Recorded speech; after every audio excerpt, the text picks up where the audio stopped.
जगताप साहेब पीठ आहेत. त्यांनी रोहित दादा पवार यांचे ट्विट पाहावेत. आंदोलन चालू असताना, आंदोलन झाल्याच्या नंतर आणि आंदोलनाच्या आधीचे.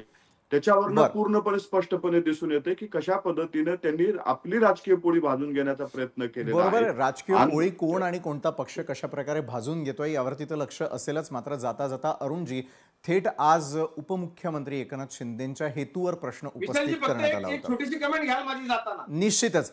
मात्र अरुणजी, मला आपल्याकडून जाणून घ्यायचंय की एका बाजूला मुख्यमंत्र्यांसमोर आव्हान उभं करणं हा हेतू होता, तर आज तुमच्या हेतूवर, तुमच्या पक्षाच्या हेतूवरती शंका उपस्थित केलेली विरोधकांनी.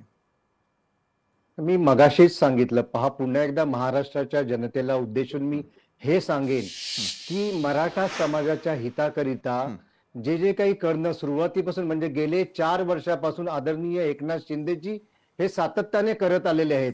निश्चित. मात्र आपण रसद पुरवली आणि मुख्यमंत्र्यांसमोर आव्हान उभं केलं. थेट उत्तर देऊयात आपण याच्यावरती. मराठ्यांना रसद दुसऱ्यांनी पुरवण्याची काही गरज नाही. मराठा हा नेहमी स्वतःची जी काही रसद आहे, पोळी भाजी आहे, जे काही कांदा बकर येतो, स्वतः आपल्या खांद्यावर पाठीवर बांधून नेत असतो आणि प्रत्येक लढाई लढत असतो. तेव्हा इतरांच्या हिमतीवरती मराठा कधी लढत नसतो. ही रसद जी काही ती मराठ्यांना पुरवली गेलेली आहे. हे संपूर्ण या राज्याची 13 कोटी आणि 4 कोटी मराठा बांधव जाणतात.